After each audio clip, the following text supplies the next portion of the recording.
Hey guys, this is Jason from SUMURI Professional Services. We're starting back up our podcast routine, and we're going to be pretty regimented with it this year and try and get something out on the regular so we can all learn a little something. And something that I've always been interested in and never really delved as deep as I should have was memory analysis. So I asked a couple of what John, that used to work with us over here, called friends of the show, to come on and talk to me about memory analysis for user investigations. So if you will, I'm going to introduce Aaron Sparling and Ashley Boldig. And if you guys will just kind of give us a little bit of your background and we'll get going.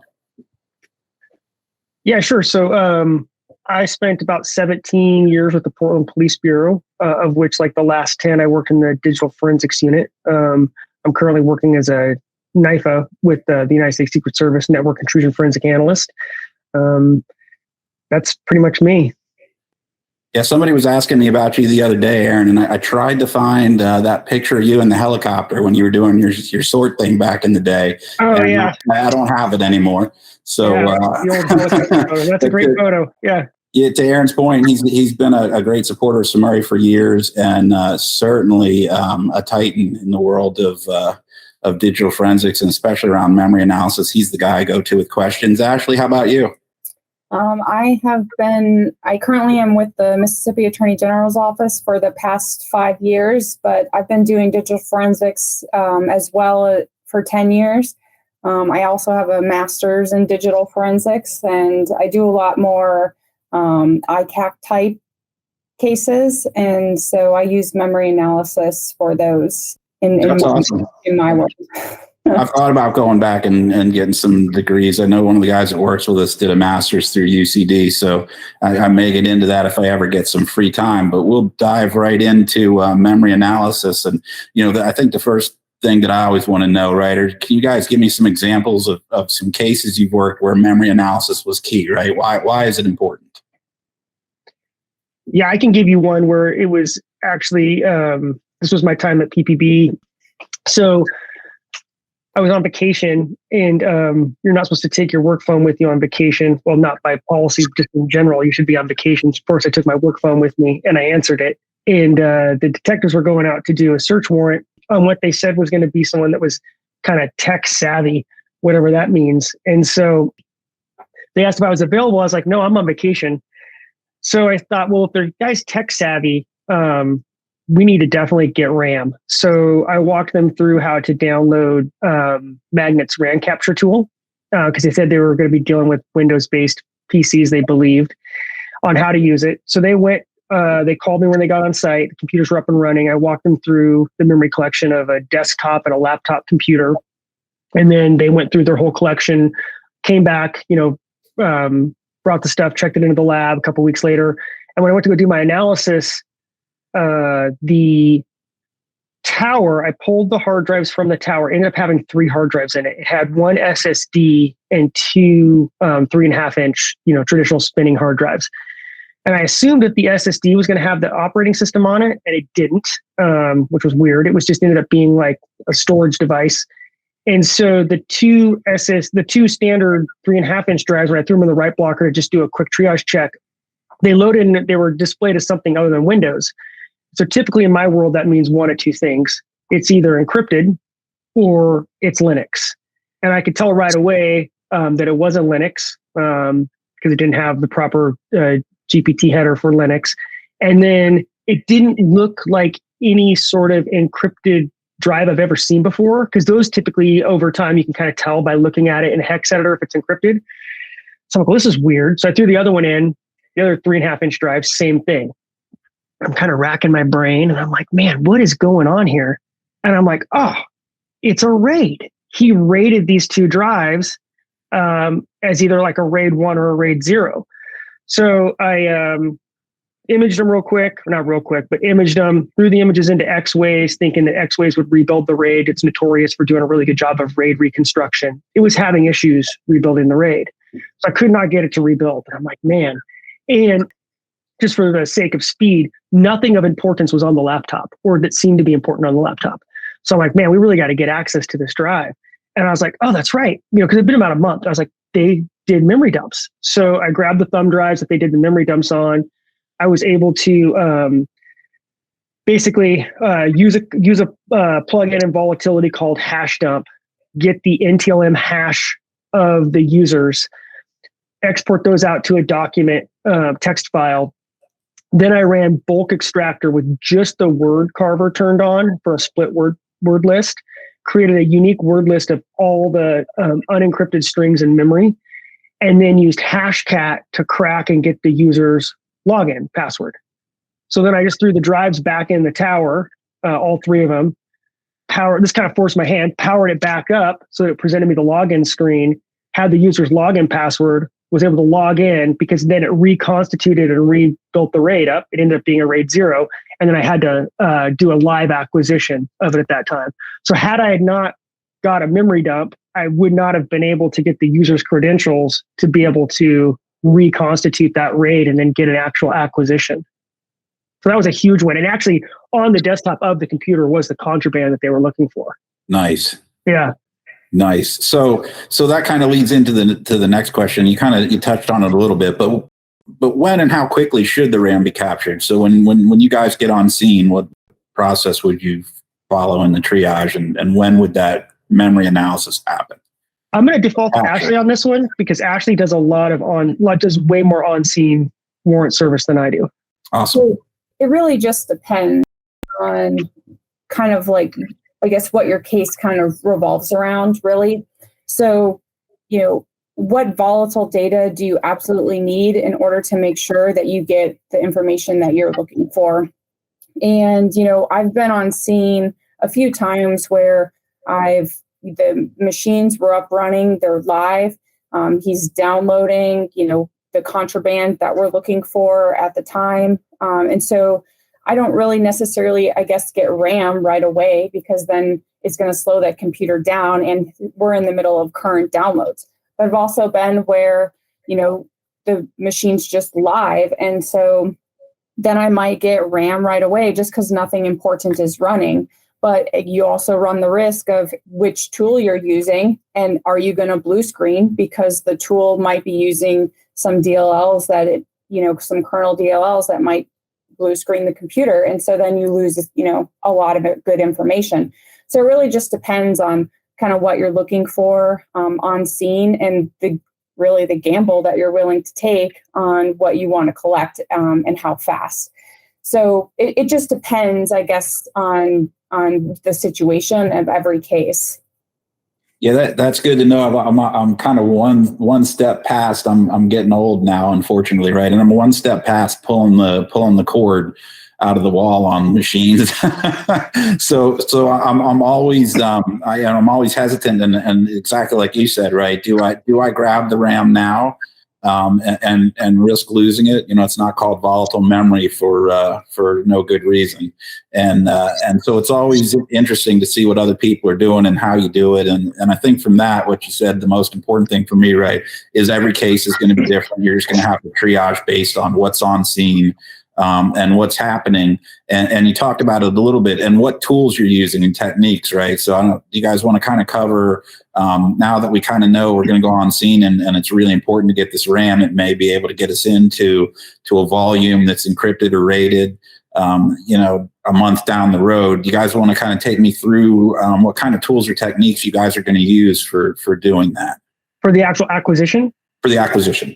Yeah. So there's numerous tools available. Most of them are freely available to the community, which is great. Magnet has their RAM capture tool. FTK Imager has the ability to collect physical memory. Belkasoft has its RAM capture tool. Let's see, what am I missing? There's WinPmem, which hasn't been supported for quite some time. I think a couple of years now, but it's still out there and available.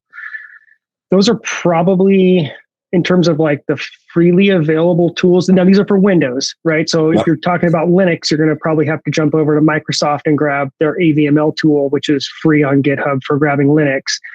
And then you can get into the paid realm where a company from Volexity has a tool called Surge Pro, which is the tool that I use. But it's a paid tool. It's not freely available.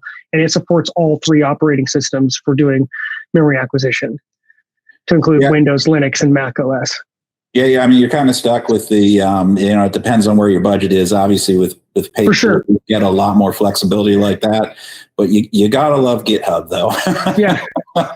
Ashley, am I forgetting any? I don't think so. Those are the main few that are the easiest to use, especially for inexperienced investigators. But just remember, that those that have the GUI interface, sometimes you're stomping on items and what Aaron likes to call smearing the memory image. And so using the smallest tool to get the entire image would be the better option. So, WinPmem is a command line, and so it would have a smaller footprint versus like FTK Imager, Magnet RAM Capture. Oh, I think if you're in the ICAC world, OStriage, put out by the FBI, is another free tool that's available. And I believe, isn't CyberTriage's RAM Capture free, just not the analysis part possible? I'm not completely sure about that one, but it might be. Well, that's definitely a ton of tools for people. So we'll try and get some notes out at the end of the podcast when we release it as well with some of those tools you guys recommend.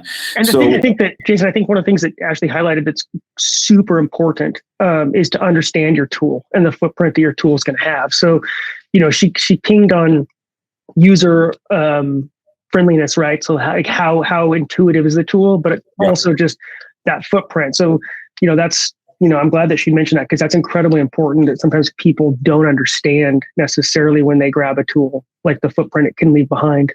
Right. And those are RAM capture tools, but then there's also one more, OSForensics. It captures RAM, but it also can do like a live kind of analysis at the same time as that's being captured, and then do some commands and volatility as well right away, so that they can pull some of that data out without having to switch computers or switch tools. So OSForensics is another option as well. But again, a GUI base, so you have to make sure that you're understanding the footprint that you're leaving. Sure. And I guess it would a little bit depend on what you're looking for, which I guess we'll talk about here in a minute, right? But certainly if there's some kind of exigent type circumstance where lives are in danger, or you're trying to rescue a child, you're maybe not as worried about the footprint as you are if it's a financial kind of thing. But I think documentation probably becomes the key in understanding what you're doing and what footprint you leave. So I think that goes to Aaron's point about knowing your tools so that you can explain why you left the footprints that you did.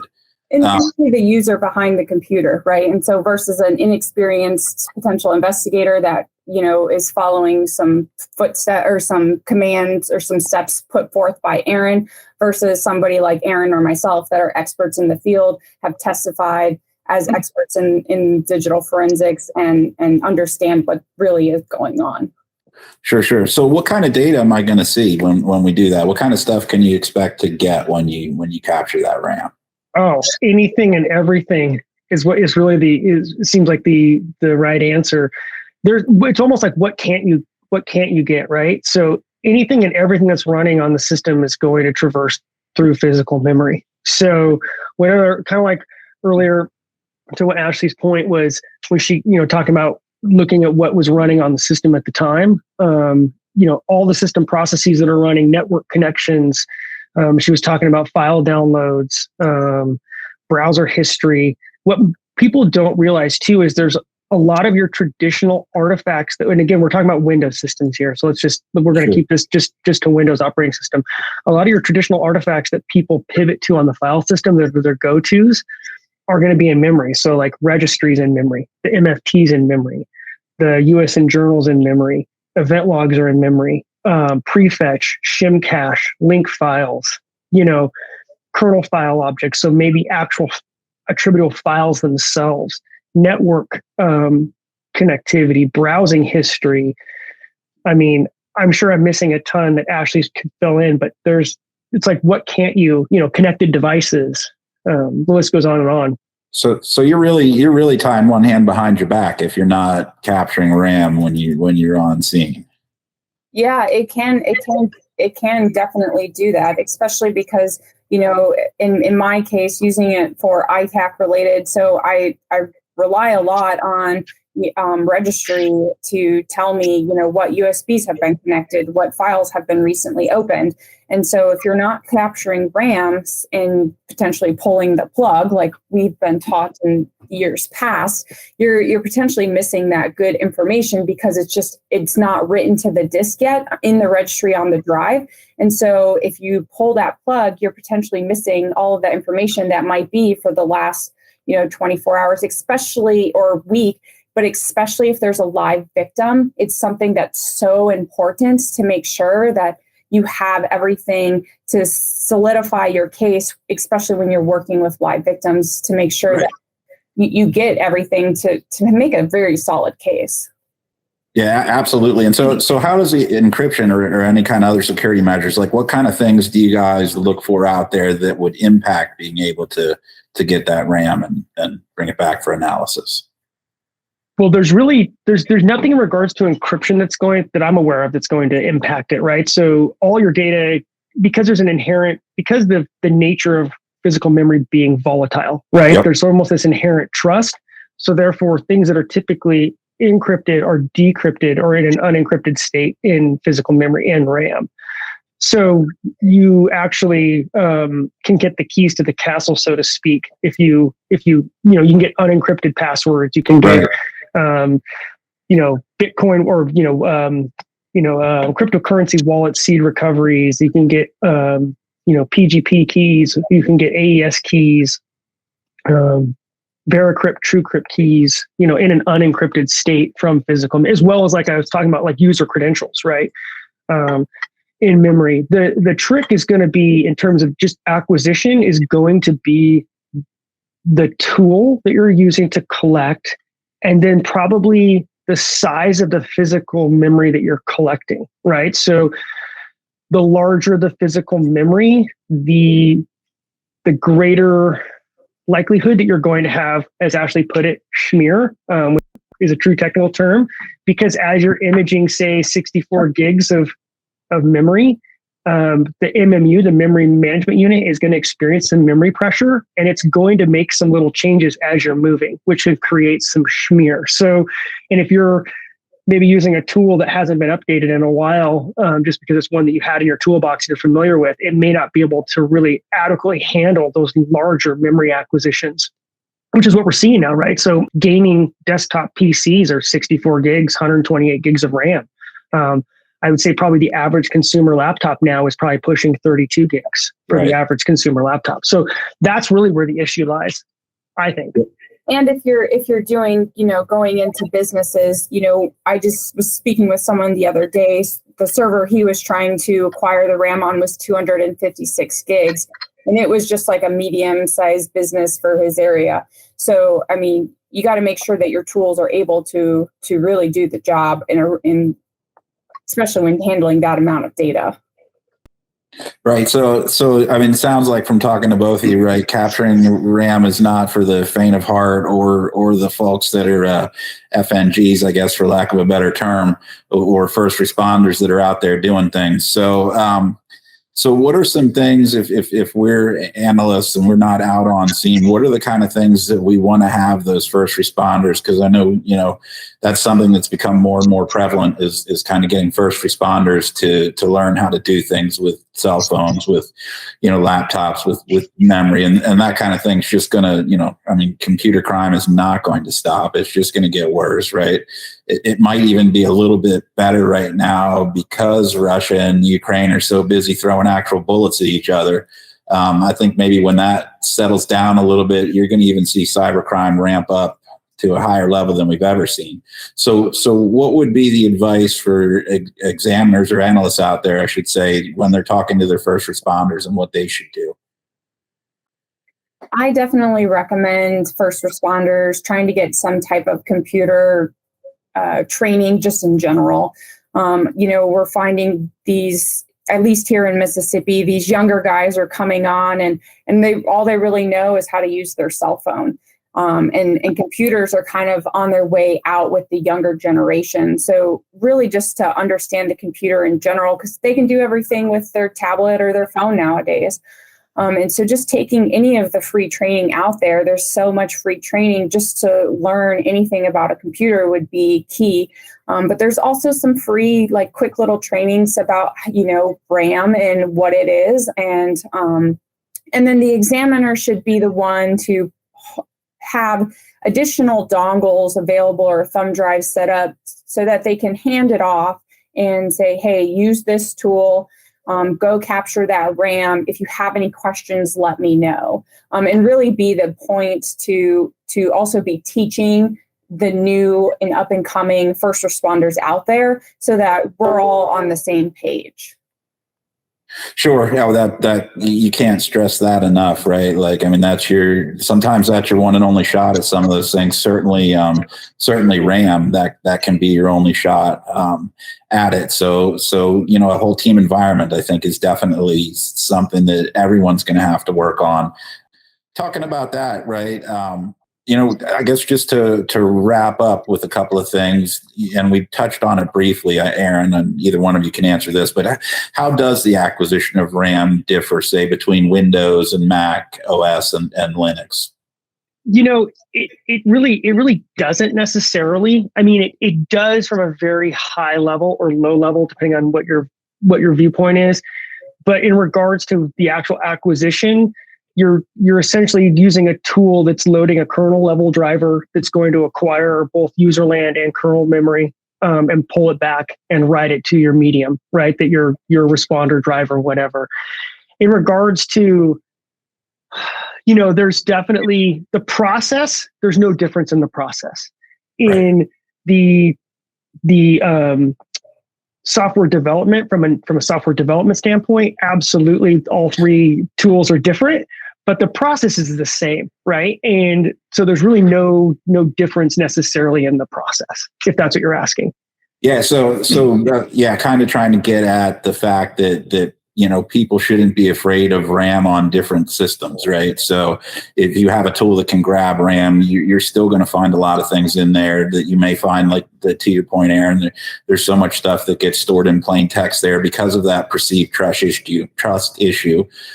That I think it's really, really important that people understand, hey, whatever the machine is, especially if time is of essence or, there's a child that's in danger, get everything that you can when you can, right? And do what you can to save a life. What did I not ask you guys about memory analysis that I should? I'm just an old time lumber salesman that found his way into forensics about 10 years ago. So what am I not thinking about that people need to know? Probably, I would say a resource. Okay. So probably the best resource out there in regards to the written word is going to be The Art of Memory Forensics, which some of the core developers of the Volatility project or the Volatility framework are the authors of that. That's a great book. It's like, I think you said earlier, faint of heart. It's really not for the faint of heart. It is definitely dense in its technical nature, but I think that once you kind of get some of the core concepts, all the pieces will start to fall into place. The other thing is we've talked about acquiring. The next step is going to be the analysis process. And so I want to make sure that your listeners understand that we focused a lot on why to acquire it, why we want to acquire it, and what we can get once we do acquire it. The next stage is analysis. And that's where, I think the dark art of memory forensics sort of comes into play, because it's a little more circuitous, right? We can't just throw it into one of our favorite software suites and analyze it and process it like we can a full file system acquisition of, say, a computer, or even like mobile forensics, where it's going to parse it out. You have to there's fewer tools available for doing it, and you have to take a little bit more of a creative approach to how you do the actual analysis. So a couple things come to mind there. The first thing is, what a great name, right? The dark art of memory analysis. So I feel like we have a whole nother podcast right there that we can see if we can all get back together here in the near future and maybe kind of turn this into a two-part thing so that people can listen to this on a lunch hour and still have a little bit of time to throw down a sandwich and do whatever else they need to do. But yeah, I think I would definitely like to get into that and look at that. And I think, like I said, the resource is a great idea. We'll try and throw that at the end of the podcast as well, so people have a link to something.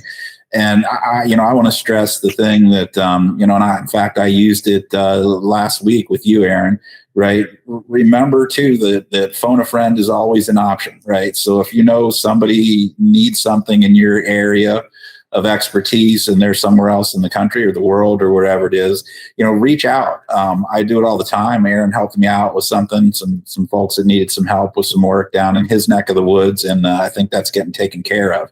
And so, obviously for those of you on the law enforcement side, certainly I think Aaron or Ashley would be more than happy to help out on the non-law enforcement side or law enforcement, but obviously I can't do too much criminally for you.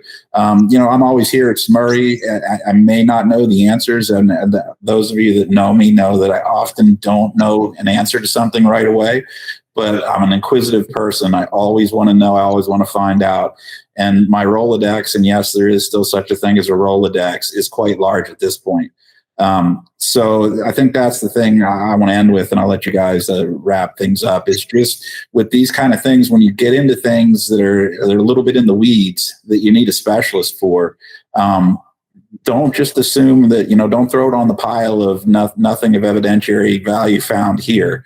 Right. Reach out. There are folks out there like Aaron and Ashley that have gone into the dark art of memory analysis and came back out alive that can give you a hand with that. So I want to thank both you guys for coming on the podcast, and feel free to close with any other thoughts you think people need, and we'll get you guys out of here and people back to work. No, thanks for your time, and just stay curious, I guess. Yeah, there you go. Yeah, thanks, Jason. And just, for your listeners, I mean, it takes a lot of reading, a lot of research, a lot of hands-on, you got to do some of it on your own time as well, just to keep learning. And so it's not an easy thing to learn. And so if you just keep on going, hopefully it'll get easier and better for everyone.